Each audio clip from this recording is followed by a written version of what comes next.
Assalamualaikum warahmatullahi wabarakatuh. Waalaikumsalam warahmatullahi wabarakatuh. Alhamdulillah wassalatu wassalamu ala sayyidina Rasulillah sayyidina wa maulana Muhammad ibn Abdullah wa ala alihi wa sahbihi wa mawalah. La haula wa la quwwata illa billah, amma ba'du. Bapak-bapak, ibu-ibu, saudara-saudara kaum muslimin rahimakumullah. Sudah menjadi keyakinan dalam kehidupan kita bahwa segala yang ada permulaannya tentu akan ada penghabisannya. Setiap yang punya awal mesti akan punya akhir. Tidak ada keabadian dalam kehidupan dunia ini. Semuanya datang dan pergi silih berganti, berubah oleh pergeseran masa dan pertukaran waktu. Demikianlah kalau kita mau merenungi kehidupan dari alam di sekitar kita. Sejak dari kehidupan tumbuh-tumbuhan, binatang, sampai kepada kehidupan kita, makhluk bernama manusia. Lihatlah kita manusia misalnya. Dimulai sejak kita terlahir ke alam ini, keluar dari alam rahim ibu, menjadi bayi yang merah tidak berdaya, untuk kemudian berangsur meningkat menjadi anak-anak. Dari kehidupan anak-anak berubah lagi kita menjadi remaja dengan segala keceriaan dan kelincahannya. Dan dari masa remaja naik lagi kita memasuki usia dewasa, untuk kemudian berangsur memasuki hari tua. Lalu setelah kita memasuki hari tua, sehari, seminggu, sebulan, setahun, sampailah kita kepada batas waktu yang telah ditentukan oleh Allah, yang dinamakan ajal, dan bertemulah kita dengan yang disebut maut. Ini merupakan kepastian dalam kehidupan. Kalau saja kita mau merenung perubahan-perubahan yang terjadi pada diri kita, seharusnya membuat kita insaf dan sadar. Di kala remaja kita begitu lincah, punya rambut yang hitam ikal berderai, punya lesung di pipit, punya senyum yang indah menawan setiap orang yang melihat, punya kulit yang kencang dan bersih. Manakala kita memasuki hari tua, perubahan frontal pun terjadi. Kulit mulai jadi keriput, rambut yang tadinya hitam ikal berderai mulai memutih, nikmat berkurang, gigi yang tadinya utuh dan sanggup mengunyah apa saja, satu demi satu permisi meninggalkan kita. Sangat boleh jadi dikala remaja kita senyum semua orang terpikat. Dikala hari tua dengan kulit yang keriput dan gigi yang tidak ada lagi, manakala kita senyum, mungkin orang bakal lari dari sekitar kita. Kemana keindahan yang tadinya begitu menawan? Kemana senyum lesung pipit yang tadinya menarik perhatian orang? Pergi meninggalkan kita, berubah oleh pergeseran masa dan pertukaran waktu. Nah, bila maut datang menjemput kita, selesailah kehidupan sampai di situ? Ternyata belum. Kalau lahir merupakan perpindahan hidup dari alam rahim ke alam dunia, maka mati hakikatnya merupakan perpindahan hidup dari alam dunia ini ke alam kehidupan yang berikutnya, yang dinamakan dengan alam barzah. Andai kata hidup cuma sekali, secara moral kita sanggup berkata, alangkah tidak adilnya Tuhan. Kenapa? Dalam kehidupan ini kan aneka ragam terjadi. Ada orang yang zolim, ada orang yang dizolimi. Ada orang yang membunuh, ada orang yang terbunuh. Ada orang yang kaya, ada orang yang miskin. Ada orang yang jujur, ada orang yang menghalalkan segala cara. Sehingga banyak ketidakadilan yang terlepas daripada pengadilan dunia. Lalu orang pun bilang, di dunia ini katanya banyak pengadilan tapi sulit keadilan. Di dunia ini mudah mencari pengadilan tapi sulit untuk mencari ketidakadilan. Andai kata hidup cuma sekali, tidak akan ada hidup sesudah hidup yang sekarang ini. Bagaimanakah nasib mereka yang lepas dari pengadilan dunia ini? Alangkah tidak adilnya Allah, andai kata tidak ada kehidupan sesudah hidup yang sekarang. Tentulah akan terjadi di mana orang menghalalkan segala macam cara untuk mencapai tujuan. Yang penting kan saya kaya, yang penting kan saya punya jabatan dan kedudukan tinggi. Kalau perlu jilat atas, jilat atas. Kalau perlu sikut kiri kanan, sikut kiri kanan. Kalau perlu injak bawah, injak yang bawah. Ini prinsip daripada orang-orang komunis. Dan pantas karena mereka tidak percaya kepada kiamat. Pantas karena mereka tidak percaya akan adanya kehidupan sesudah hidup yang sekarang ini.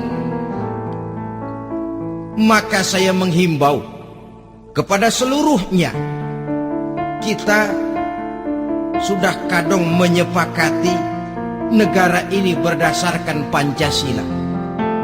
Kita sudah kadung konsensus bahwa PKI dengan seluruh ajarannya tidak punya hak hidup di bumi Pancasila yang kita cintai ini. Maka salah satu ajaran PKI tujuan menghalalkan cara. Kita orang Indonesia yang berbudi pekerti luhur, yang punya nilai budaya tinggi, janganlah sampai mencaci PKI, membubarkan PKI, mengutukkan PKI, tapi dalam kehidupan sehari-hari prakteknya prinsip komunis kita pakai. Apa itu? Tujuan menghalalkan cara. Asal sudah tujuan tercapai, cara apapun saja halal. Itu pandangan hidup orang yang tidak percaya kepada adanya hari akhirat. Sebagai muslim yang yakin akhirat ada, kiamat pasti akan datang. Hidup tidak cuma sekali.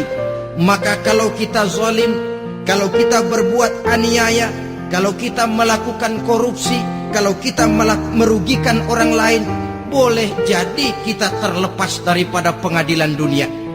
Tapi ingatlah, kita tidak akan pernah lepas dari pengadilan Allah, pengadilan Qadhi Rabbul Jalil, di mana kita akan diadili dengan seadil-adilnya. Dan tidak satu perbuatan yang bersifat salah, yang bagaimanapun kecilnya, yang akan lepas dari pengadilan di akhirat itu nanti. Pantas saja kalau satu hari malaikat Jibril datang menasihati Rasulullah Sallallahu Alaihi Wasallam, yang artinya juga menasihati kita semua. Apa kata malaikat Jibril kepada baginda Nabi? Ya Muhammad, ish ma syi'ta fa innaka mayyitun. Hai Muhammad, hiduplah semau kamu, tapi jangan lupa kamu pasti akan mati. Kalau memang dilarang tidak terlarang, dicegah tidak tercegah, kamu mau melaksanakan hidup menurut maumu sendiri, persilakan. Hiduplah menurut mau dan gayamu. Tapi jangan lupa, fa innaka mayyitun, satu saat kau pasti bakal mati. Dan mati itu bukan akhir dari segalanya. Dia babak baru bagi kehidupan selanjutnya. Silakan hidup menurut maumu, tapi jangan lupa kau pasti akan mati. Wa'mal ma syi'ta fa innaka majziyun bih. Kerjakan apa saja yang kamu mau. Kalau kau mau menghalalkan segala macam cara, persilahkan halalkan segala macam cara. Tapi jangan lupa kau akan mendapat balasan dari seluruh amal perbuatanmu. Wa ahbib ma syi'ta fa innaka mufariquhu, dan cintailah apa saja yang mau kau cintai. Kau cintai anak istrimu, silahkan. Kau cintai harta bendamu, tafadhal. Kau cintai tanah airmu, kau cintai pangkat dan jabatanmu, persilahkan. Tapi jangan lupa, fa innaka mufariquhu, kau pasti akan berpisah dan akan meninggalkan segala yang kau cintai itu. Apa artinya ini buat kita? Ternyata sesudah maut datang menjemput kita, ada kehidupan sesudah hidup yang sekarang ini. Ini yang mendorong kita untuk dalam kehidupan di dunia ini tidak melakukan prinsip saenake dewe, semaunya sendiri saja, asal perut kenyang, asal pangkat tinggi, asal harta dapat. Masa bodoh dengan merugikan orang lain, masa bodoh dengan menipu orang lain. Iku jenenge saenake dewe. Muslim tidak diajarkan. Ingat manusia, setelah kau mati, setelah kiamat datang, kau akan dibangkitkan, kau akan dimintakan pertanggungan jawab tentang kehidupan yang sekarang ini. Saudara hadirin, oleh sebab itu kalau kita bicara soal kiamat, soal akhirat, ini memang masalah yang gaib, yang sepenuhnya tidak bisa dicernakan dengan kemampuan penalaran intelektual. Dasar di dalam membicarakan ini tidak lain adalah iman kita kepada Allah Subhanahu wa ta'ala. Bukan cuma zaman sekarang, dari zamannya Nabi. Orang itu kalau sudah bicara kiamat, bicara akhirat, ada yang ragu-ragu, ada yang menolak sama sekali. Bukan dari zaman sekarang, dari zaman dulu. Pernah kok satu saat Rasulullah itu dakwah, menceritakan, saudara-saudara, akan terjadi kiamat di mana Allah akan membangkitkan manusia dari kuburnya untuk memintakan pertanggungan jawab. Ini dalam dakwahnya Nabi pidato macam itu. Apa reaksi orang? Yang beriman ya mantap, tapi yang tidak beriman, bajingan-bajingan Quraisy ini, mereka bertepuk tangan, mengejek, mencaci. Malahan ini yang luar biasa, ada dua orang kafir namanya Ubay bin Ka'ab dan Al-As bin Wa'il. Mendengar pidato macam ini, mereka buru-buru pulang ke rumah. Ngapain? Ngambil pacul. Lalu berangkat nyari kuburan tua. Dia gali itu kuburan, tulang-tulangnya diangkut, dibawa ke depan Nabi. Ya Muhammad, tulang-tulang yang udah hancur begini, siapa yang bisa ngidupin lagi? Yang macam-macam aja kamu Muhammad, nggak rasional, nggak masuk akal. Allah menjawab. Apa kata Allah? وَضَرَبَ لَنَا مَثَلًا وَنَسِيَ خَلْقَهُ قال من يحيي العظام وهي رميم قل يحييها الذي أنشأها أول مرة وهو بكل خلق عليم. Mereka memberikan perumpamaan kepada kami, kata Allah. Mereka melupakan asal kejadiannya. Mereka bertanya, siapa yang sanggup menghidupkan tulang belulang yang sudah hancur kayak begini? Qul yuhyiha alladhi ansha'aha awwala marrah. Katakan kepada mereka Muhammad, yang akan menghidupkannya adalah Dia yang telah menciptakannya pertama kali dulu. Kalau Dia sanggup menciptakan, Dia tentu lebih sanggup lagi untuk mengembalikan reproduksi ciptaan itu sebagaimana semula. Yang paling kasihan yang ragu-ragu, akhirat itu ada apa enggak sih? Kiamat itu ada apa enggak sih? Lantaran ragu-ragu, terombang-ambing dia antara harapan dan putus asa, antara kenyataan dan idealisme. Ada yang buta sama sekali, 100% terhadap keadaan-keadaan sesudah mati. Perhatian mereka hanya tercurah kepada kehidupan sebelum mati. Yang mereka perhatikan siang dan malam tidak lebih daripada urusan perut. Pergi pagi pulang sore, peras keringat, banting tulang. Cuma soal makan, soal minum, soal pakaian, soal kendaraan, soal rumah tangga, soal anak, soal istri. Yang mereka pentingkan hanya soal-soal politik misalnya, ekonomi, pembangunan dan industri. Untuk soal-soal kayak begitu, giat betul, habis seluruh waktu untuk memikirkan, meningkatkan kebudayaan, politik, sosial, ekonomi. Kadang-kadang kurang tidur, kurang istirahat, berkeliaran ke sana kemari ke tempat yang jauh-jauh, sampai kadang-kadang terkena stres, penyakit darah tinggi, ginjal, lever, untuk memikirkan hal-hal yang semata-mata karena dunia saja. Lantas boleh jadi mereka mendapatkan kekayaan yang berlimpah ruah, mendapatkan kedudukan yang tinggi, nama yang semerbak, dikenal orang di barat dan di timur, di utara dan di selatan. Tetapi alangkah kecewanya mereka jikalau datang ajal menjemput nyawa, mati mereka, meninggalkan harta yang banyak, nama yang masyhur. Mereka disebut dengan jasa-jasanya. Radio memberitakan, TV menyiarkan, koran-koran memuat. Bahkan nama mereka kadang-kadang dikenang 2-3 tahun setelah wafatnya. Tetapi dalam pada itu, roh mereka merintih, mengeluh, menderita, karena dilemparkan oleh Allah ke tempat-tempat yang kotor. Penyesalan yang sudah tidak akan ada gunanya lagi.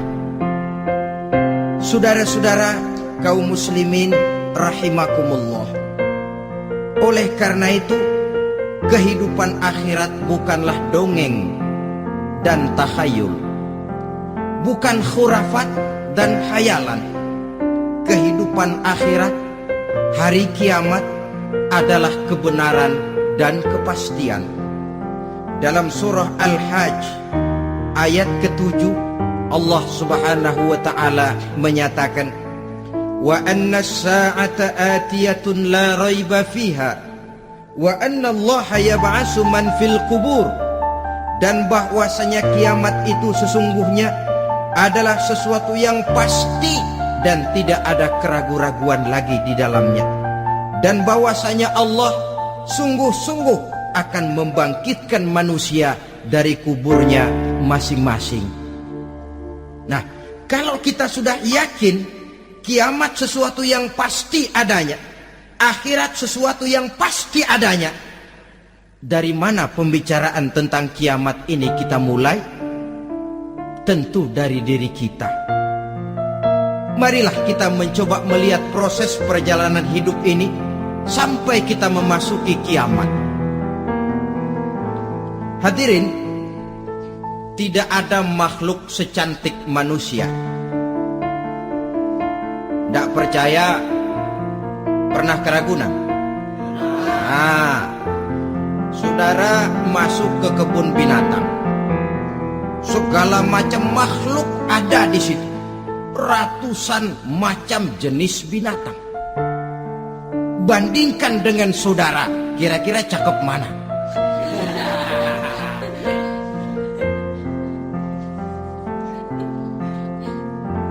Dari seluruh makhluk yang diciptakan Allah itu, manusia fi ahsani taqwim, dalam bentuk yang paling sempurna, sejak susunan biologis sampai kemampuan berpikir.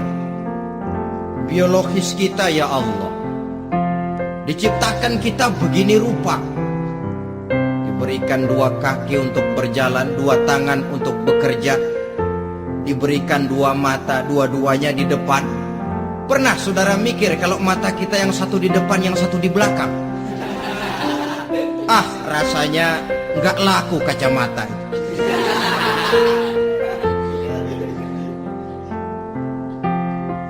Diberikan hidung dengan 2 lubang, tahu betul Allah ke bawah lagi lubangnya. Coba pikir kalau lubang hidung kita menghadap ke atas. Aduh, kalau musim hujan repot jagain hidung. Laqad khalaqnal insana fi ahsani taqwim. Sungguh telah kami ciptakan manusia dalam bentuk kejadian yang paling sempurna ketimbang makhluk-makhluk Allah lainnya.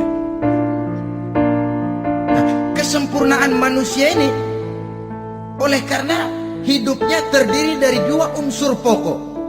Pertama unsur jasmani dan kedua unsur rohani. Jasad dan roh. Jasad yang terlihat sekarang ini, potongan saudara yang ngejedok di depan saya ini jasad saudara. Ini yang berasal dari sari pati makanan yang dimakan oleh bapak ibu kita. Lalu hasil kerjasama yang baik antara ibu dengan bapak, terwujudlah kita. Kalimat langsungnya jasad ini berasal dari tanah yang tadi berubah dari bayi, remaja, dewasa, meningkat hari tua. Yang berubah itu jasmani kita. Kenapa? Karena jasmani itu materi, benda, daya tahannya terbatas.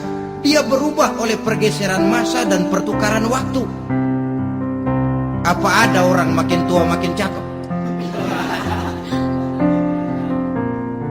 Jasmani oleh karena dia materi, dia berubah oleh pergeseran masa dan pertukaran waktu. Nah, yang menyebabkan jasmani itu bergerak karena ada roh di dalamnya. Ini yang menyebabkan kehidupan.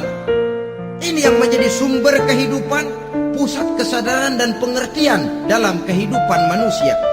Tanpa roh dalam diri kita, maka jasad kita pernah lihat orang mati. Nah, itu kalau orang mati, coba perhatikan.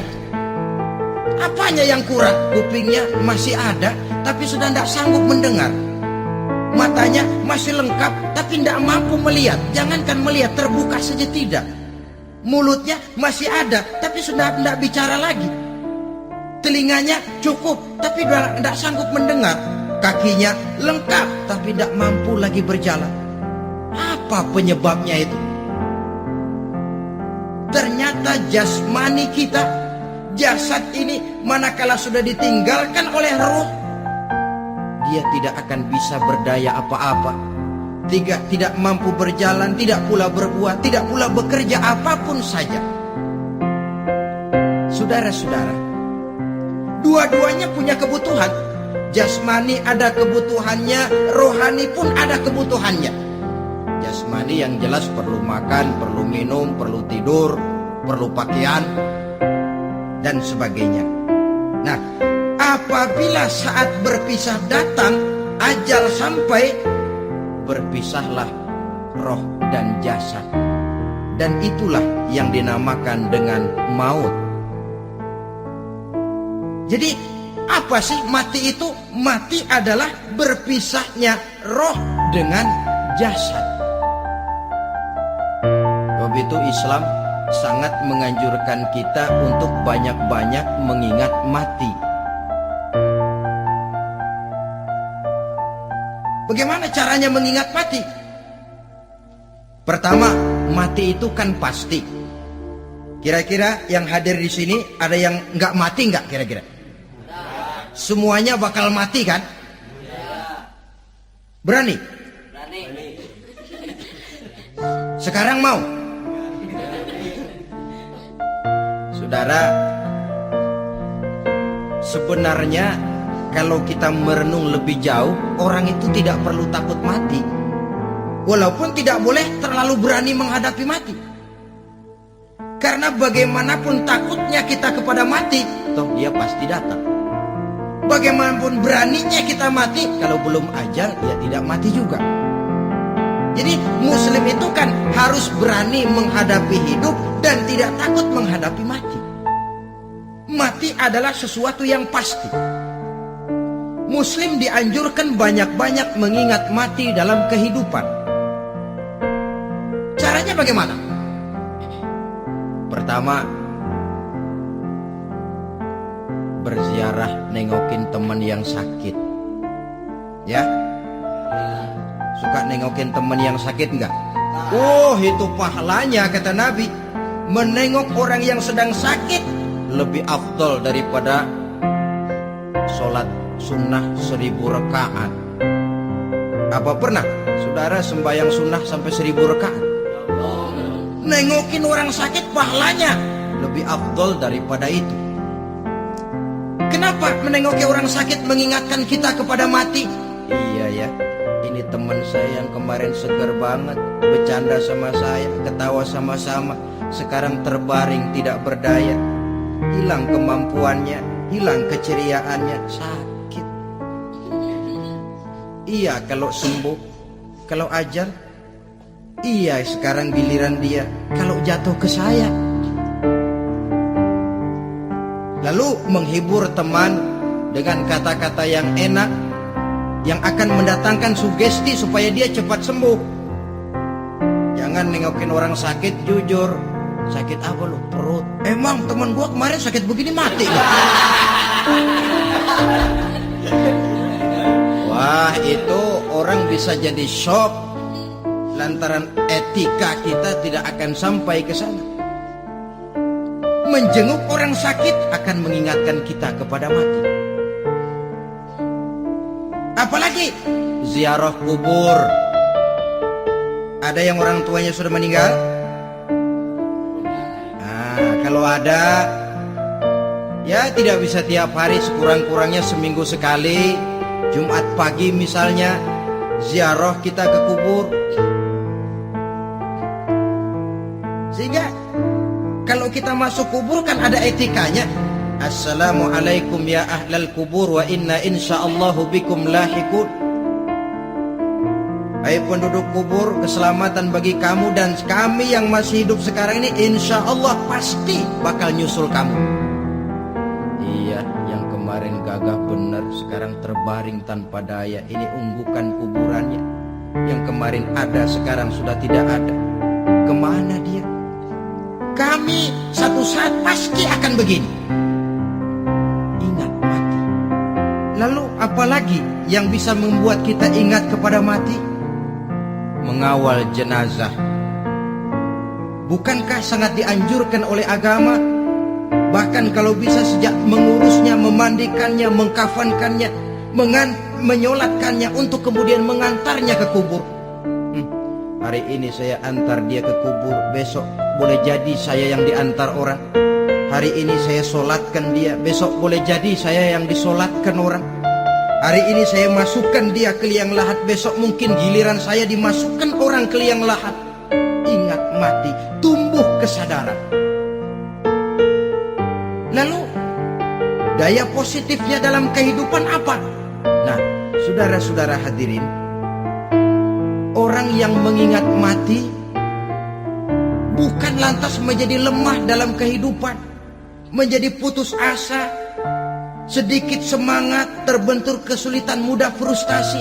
Bukan itu tujuannya kita diperintah mengingat mati. Jelasnya Islam menganjurkan kita untuk mengingat mati guna maksud-maksud yang positif, supaya orang lalu sadar hidup ini cuma sebentar. Maka mumpung hidup, nah ini mumpung, tapi mumpung yang baik. Mumpung hidup, maka hidup yang singkat ini harus saya pergunakan dengan sebaik-baiknya, melakukan kebajikan yang sebanyak-banyaknya, menjauhkan rasa malas, menunggu keajaiban yang datang dari langit, berleha-leha, bermain-main, sementara maut kalau dia datang tidak pernah main-main.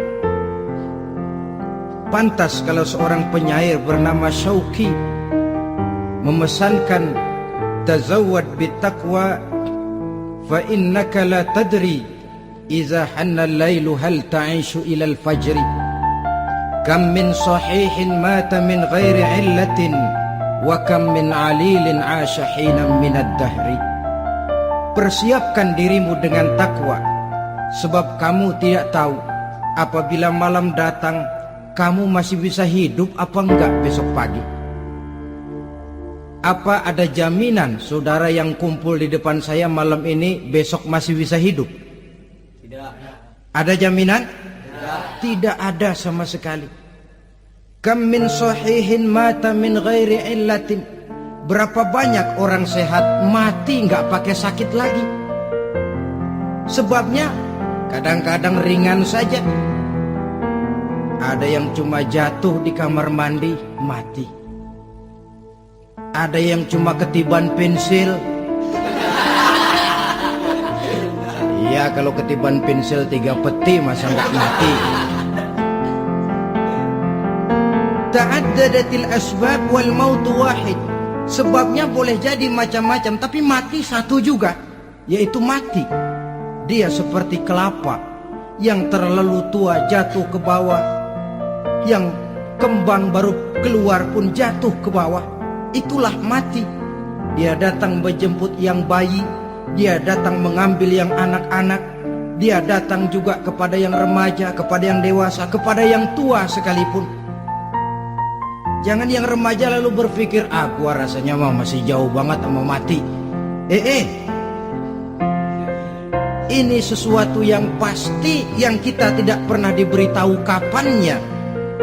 Kalau dikasih tahu kapannya kan kita bisa, umpama malaikat maut datang ke rumah saya, saudara Zainuddin kau mati 80 tahun lagi. Wah, saya kan berhitung, masih lama, poya-poya aja dulu . Tapi ini tidak pernah diberitahu kepada kita. Lantaran tidak diberitahu itulah kita perlu bersiap-siap dengan selalu mengingat-ingat mati yang mendorong kita untuk berbuat positif. Satu contoh peringatan mati yang mendatangkan positif pada peristiwa ketika turun perintah hijrah. Ketika di Mekah sudah terpepet turun perintah hijrah. Ini sahabat yang berangkat hijrah, jangan dikira semua bulat hati. Ada yang mikir, kalau saya hijrah berangkat dari Mekah ke Madinah, nanti di tengah jalan dicegat oleh kafir Quraisy lalu dibunuh, mati saya. Takut mati. Allah peringatkan, kullu nafsin za'iqatul maut. Kamu disuruh hijrah saja takut mati, padahal kamu tahu semua yang hidup bakalan mati. Diam saja di Mekah mati, hijrah ke Madinah pun akan mati. Mendengar ayat ini, Sayyidina Umar bin Khattab seperti dibakar semangatnya. Kalau sebagian sahabat hijrah sembunyi-sembunyi, beliau mau hijrah itu malah bajingan Quraisy dikumpulkan dekat Ka'bah. Pidato, ya ma'syara Quraisy, dedengkot Quraisy, dengerin. Besok pagi yang namanya Umar bin Khattab mau hijrah dari Mekah ke Madinah. Siapa yang kepengen kepalanya berpisah dengan badannya, persilahkan cegat Umar di jalanan. Besok dengan tenang dia berangkat hijrah, gak ada yang berani nyegat. Tuh Quraisy juga barangkali mikir, gue ngapain nyegat penyakit. Begitu ingat mati, timbul semangat juang, timbul semangat berbuat. Ini ingat mati yang positif, bukan yang melemahkan semangat. Dah jangan kerja rajin-rajin dah, lu bakalan mati. Ini ingat mati yang salah pasang. Ingat mati seharusnya mendorong manusia untuk berbuat lebih tekun. Allah memberikan peringatan, Qul innal mauta alladhi tafirruna minhu fa innahu mulaqikum. Katakan, maut yang kamu akan melarikan diri daripadanya, yang kamu takuti benar dia pasti akan datang menjemput kamu. Saudara-saudara hadirin yang saya hormati, datangnya memang tidak kita harapkan yang namanya maut, Tapi sekali dia datang, tidak ada pintu tempat kita lari. Dia memang tidak pernah kita undang, tapi sekali dia datang, mengetok pintu, kekuatan apa yang bisa menolak? Dia sebuah tanda seru dalam kehidupan. Apa yang menyebabkan orang takut mati? Pertama, barangkali karena dia tidak tahu bagaimana kehidupan sesudah mati. Alam kubur gelap, alam akhirat gelap, sehingga dia bingung. Lantaran bingung lalu jadi takut. Yang kedua, boleh jadi oleh bayangan-bayangan dosa yang pernah dia kerjakan di dunia ini. Kerjanya cuma menumpuk dosa. Dia gembira, bahagia, tertawa di atas tumpukan dosanya, merasa segan berpisah dengan seluruh kehidupan ini. Sehingga boleh jadi maut adalah sesuatu yang ditakutkannya benar dalam kehidupan. Tapi bagaimanapun takutnya, tidak ada tempat lari dari dia. Dalam ayat lain Allah jelaskan, "Ainama takunu yudrikumul mautu walau kuntum fi burujim musayyadah." Di mana saja kamu berada, dalam benteng yang paling tangguh sekalipun, maut pasti akan datang menjemput kamu. Nah, bagaimana caranya maut datang menjemput kita? Bila datang dia, sang malaikat pencabut nyawa, malaikat Israel namanya, hendak mengambil ruh kita. Dalam suasana macam begitu, di akhir kehidupan dunia, dalam berhadapan dengan sakaratul maut, terbagilah manusia dalam dua bagian besar. Pertama, yang menghadapi sakaratul maut itu dengan husnul khatimah, baik di akhirnya, sehingga pada saat ruhnya berpisah dengan jasadnya, kelihatan dia seperti senyum, mukanya cerah. Bahkan sebelum itu boleh jadi dia sempat meninggalkan pesan-pesan yang baik. Ada yang sempat azan, ada yang sempat baca Quran. Pernah kan nemui orang yang mau mati seperti itu? Yang sempat azan, yang sempat baca Quran, yang sempat meninggalkan wasiat-wasiat yang baik. Sebab apa? Malaikat maut datang menjemput mereka juga dengan baik-baik. Dicabut ruhnya perlahan-lahan, tapi sungguh pun perlahan-lahan. Pedihnya, sakitnya tetap tiada tara. Rasulullah Sallallahu Alaihi Wasallam, dikala beliau hendak berhadapan dengan sakaratul maut, diceritakan mencelupkan tangannya ke dalam gelas berisi air, lalu mengusapkannya ke muka beliau seraya berdoa, "Ya Allah, mudahkan saya dalam menghadapi sekarat ini." Beliau juga yang mengatakan bahwa sakitnya sakaratul maut sama dengan 300 kali bacokan pedang. Sehingga kita diajarkan doa. Di antara doa selamat itu kan ada, Allahumma hawwin alaina fi sakaratil. Ya Allah, mudahkan saya di dalam menghadapi sakaratul maut itu. Ketika ruh ini keluar dari jasad, mata masih mengikuti ruh itu. Jika kadang-kadang ada yang matanya terbelalak dan tidak sempat ditutup, terbuka terus, mengikuti ruh itu keluar dari jasadnya. Adapun golongan kedua, manusia yang ketika berhadapan dengan sakaratul maut mendapatkan su'ul khatimah, jelek di penghabisannya. Sekaratnya sudah setengah mati, lalu jelek juga di akhirnya, mati dalam keadaan yang tidak baik, tidak terpuji. Ada yang lagi megang kartu, mati. Ada yang lagi di tempat ngadu ayam, mati. Ada yang lagi di tempat pelacuran, mati. Ada yang lagi megang botol minuman keras, mati. Nih barangkali malaikat maut gemes banget nariknya, lu bajingan, lu tarik terus ya.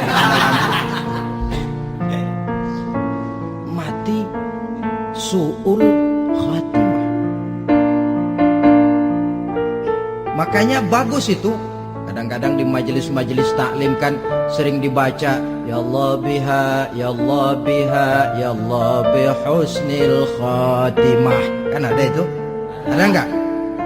Saudara hadirin, mohon agar oleh Allah kita diberikan husnul khatimah, baik di saat ruh akan berpisah dengan jasad.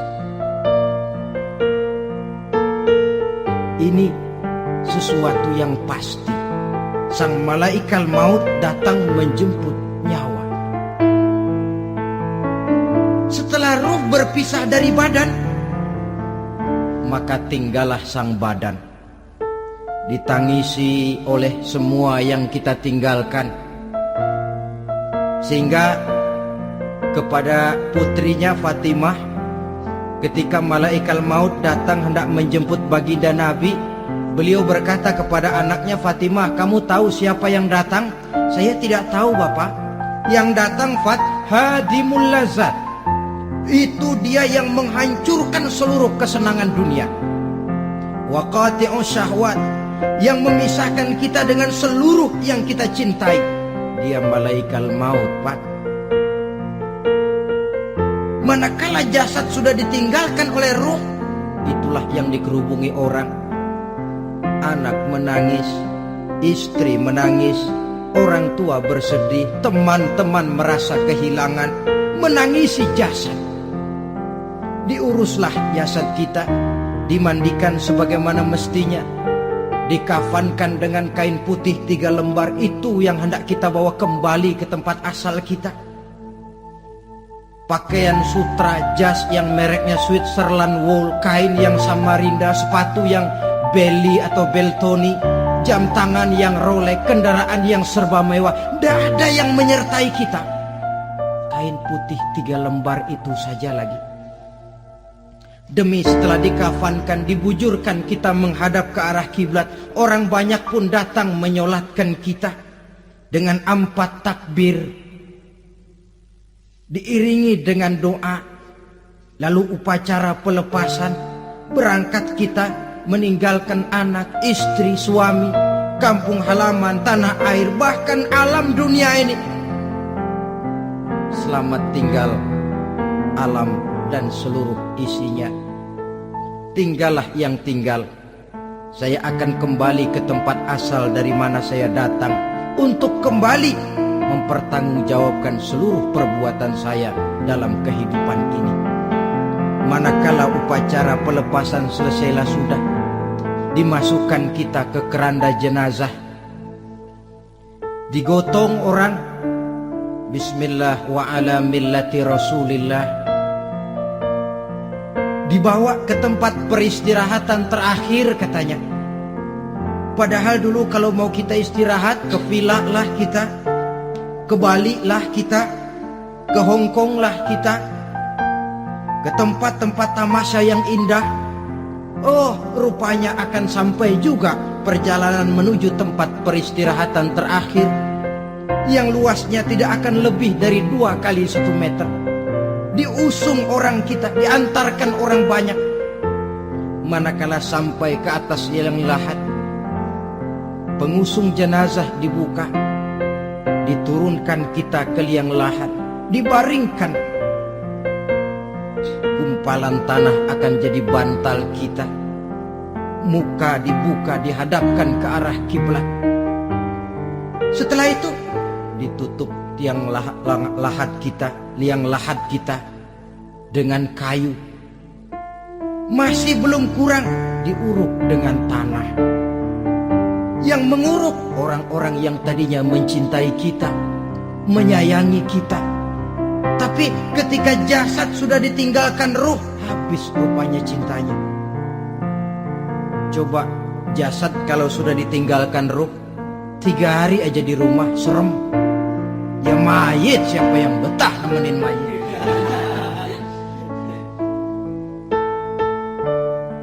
Lalu bila upacara pemakaman selesai, maka berusahalah semuanya. Para pengantar akan kembali ke rumahnya masing-masing. Maka masuk kita ke alam kehidupan, yaitu yang disebut alam barzah atau alam kubur. Apa selesai hidup sampai di situ? Tidak. Hanya beberapa langkah setelah yang mengantar kita pulang. Diriwayatkan dalam hadis Bukhari dan Muslim, bila seseorang sudah diletakkan di kuburnya, lalu yang mengantar kembali pulang, maka roh si mayit akan dapat mendengar bunyi terompah orang yang pulang itu. Bunyi terompahnya terdengar. Datang dua malaikat menanyakan dia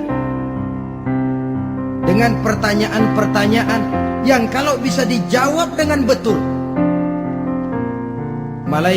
Dua malaikat yang bernama Munkar Nakir akan bilang, jawabanmu betul. Tenanglah kau di sini, naumatal arus. Tidurlah kau di sini seperti tidurnya pengantin. Orang yang baik-baik di alam kuburnya akan mendapat nikmat kubur. Sehingga masa penantian yang lama, sebab jangan lupa, kita masuk ke kubur itu kan menunggu sampai datangnya hari kiamat. Jadi kalau kiamat umpama masih 1000 tahun lagi, ya 1000 tahun kita menunggu. Orang yang baik-baik penantian di alam kubur, kata malaikat, naumatal arus. Tidurlah kamu seperti tidurnya pengantin. Bagaimana sih tidurnya pengantin? Nggak berasa. Iya, kata anak sekarang, endah aja udah. Begitu mendusin pagi, kata lakinya, malam sebentar bener ya Neng. Sebentar betul katanya malam. Ya tentu saja tidak terasa. Kenapa? Dia tidak pernah memikirkan waktu. Terbawa oleh kenikmatan dan kelezatan yang dirasakannya dalam kehidupan. Tapi orang kafir, orang yang dosanya bertumpuk, tidak sanggup menjawab pertanyaan dua orang malaikat, maka dia akan mendapat azab di alam kuburnya terus menerus siang dan malam sampai datangnya hari kiamat. Ibarat maling ayam ketangkep, belum masuk pengadilan udah digebugin duluan. Kan begitu kan? Ada maling ayam nggak di sini? Nah, itu yang nyaut tadi pengalaman itu. Di sidang belum divonis, belum digebugin babak belur. Saudara hadirin, maka alam kubur bisa merupakan raudhatun min riyadil jannah. Taman di antara taman-taman surga, pun juga bisa merupakan hufratun min hufarin niran, menjadi liang daripada neraka. Ada lagi riwayat yang dari Imam Muslim yang diperoleh dari Zaid bin Sabit. Zaid bin Sabit cerita, satu hari kami bersama Rasulullah SAW berada dalam kebun kepunyaan Bani Najjar. Rasulullah sedang duduk di atas keledai. Tiba-tiba entah bagaimana itu keledai terkejut, kaget, berontak, hampir Rasulullah jatuh. Rasulullah kemudian bertanya, rupanya di kebun itu ada kuburan tua, 5 atau 4 kuburan. Rasulullah lalu bertanya, saudara-saudara ada yang tahu nggak ini kuburan siapa? Nggak ada ya Rasulullah. Memang kenapa? Ini penghuni kuburnya lagi disiksa oleh Allah. Andai kata boleh saya mohon kepada Allah supaya kamu dengar seperti yang saya dengar, andai kata saja kamu kuat mendengarnya, saya pasti akan berdoa. Tapi sayang, saya yakin kamu pasti tidak akan kuat mendengar mereka mendapat azab di kuburnya. Hadis sahih riwayat Imam Muslim dari Zaid bin Sabit. Kehidupan di alam barzah. Pak, iya kalau yang matinya dikuburin. Lah kalau yang matinya diceburin ke laut, dibakar, di medan perang hilang gak ketahuan kemana jenazahnya. Saudara, hilang kek, dikubur kek, di dalam lautan direndam kek, itu kan cuma logika kita. Menurut Allah tidak ada perbedaan orang mati dikubur di dasar lautan, atau dibakar sampai jadi abu, atau gugur di medan perang tidak ketemu jenazahnya. Entah mereka tetap masuk ke alam barzakh namanya. Jasad boleh hancur, tapi roh sebagai sumber kehidupan, pusat kesadaran dan pengertian, dia tetap ada, mengalami kebahagiaan dan kegembiraan, atau mengalami kepedihan dan penderitaan, bergantung kepada amalan yang kita lakukan dalam kehidupan di dunia ini. Maka dalam Yasin tadi kan jelas, Qul yuhyiha alladzi ansha'aha awwala marrah. Yang menghidupkan mereka yang dikubur di dasar lautan, mereka yang dibakar sampai jadi abu, yang akan menghidupkan ialah Allah yang menciptakan mereka dulu pertama kalinya. Jadi kalau sudah ada aslinya, ya tentu tidak perlu contoh lagi, akan sangat mudah membuatnya. Orang tua kita, keluarga kita yang sudah berpulang, mereka di alam barzakh sekarang ini bisa mendapat nikmat kubur, bisa mendapat azab kubur, bergantung amalan mereka dalam kehidupan di dunia ini. Dalam Musnad Imam Ahmad dan Sahih Abi Hatim malah ada tambahan riwayat, orang yang banyak kebajikannya di dunia, amalannya akan datang menemani dia. Sholatnya dekat kepalanya, puasa sebelah kanan, zakat sebelah kiri, menghibur dia. Malahan dikatakan berbentuk orang yang cantik menemani dia di alam kuburnya. Aneh, dia tanya, Man anta lam ara fid dunya ajmal minka. Siapa kamu? Di dunia ini belum pernah saya melihat orang secantik kamu. Dia jawab, ana amaluka soleh. Saya adalah amalmu yang soleh yang kau kerjakan waktu di dunia.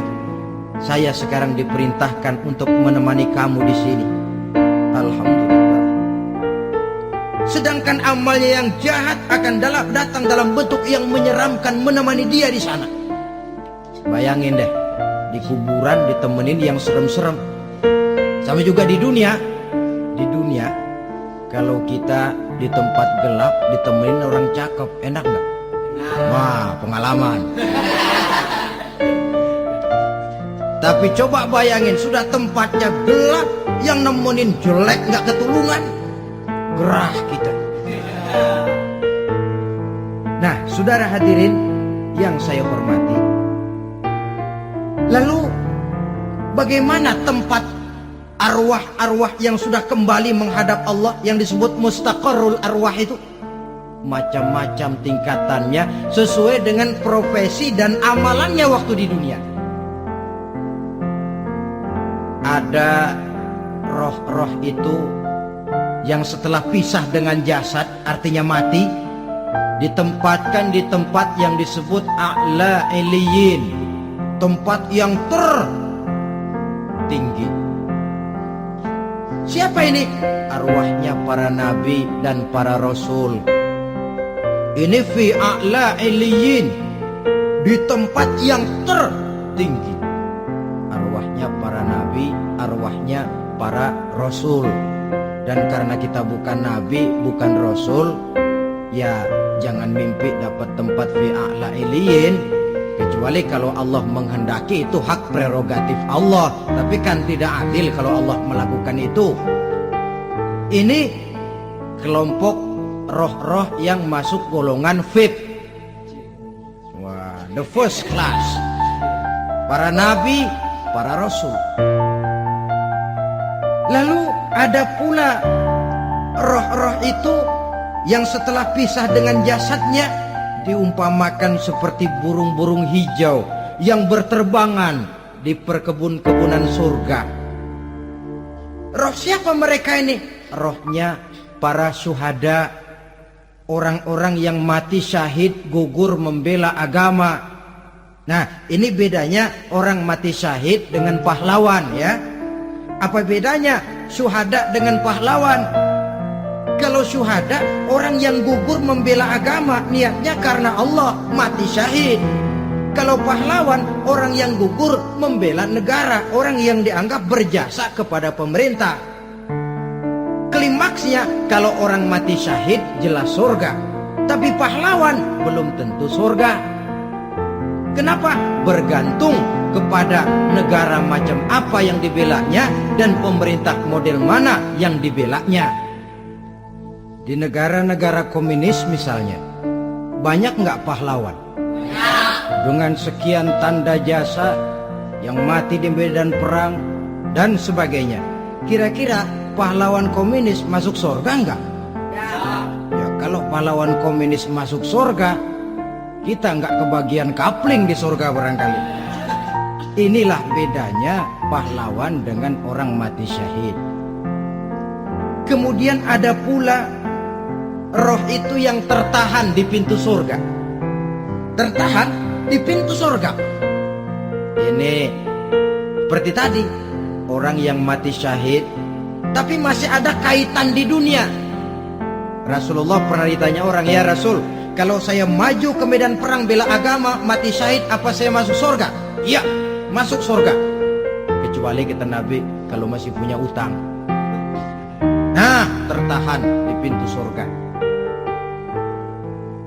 Ada pula roh itu yang tertahan di alam kuburnya. Ini umumnya seperti tadi itu. Ada mempunyai dosa, mempunyai kesalahan, sehingga merasakan azab kubur. Ada juga roh itu yang tertahan di permukaan bumi. Mereka yang dalam hidup selalu menumpuk dosa-dosa yang besar, meninggal sebelum keburu untuk bertaubat. Saudara hadirin yang saya hormati, inilah yang kita khawatirkan. Sebab jikalau pada saat roh sudah datang, jikalau saatnya roh datang berpisah dengan jasad, menemukan sakaratul maut, saat itu taubat sudah tidak akan ada gunanya lagi. Masuk ke alam kubur, mendapat azab kubur sampai datangnya hari kiamat. Berapa lama di alam kubur ini? Menunggulah kita sampai datang saatnya kiamat. Nah, saudara-saudara, apa tanda-tanda hari kiamat? Kapan dia akan datang? Bagaimana hal ihwal manusia pada saat terjadi kiamat?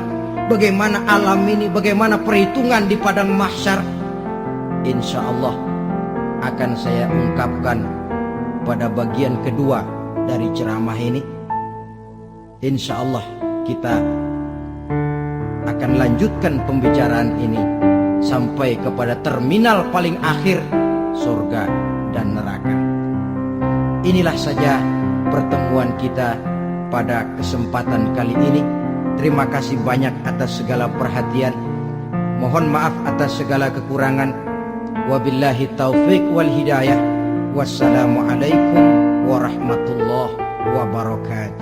Waalaikumsalam warahmatullahi wabarakatuh.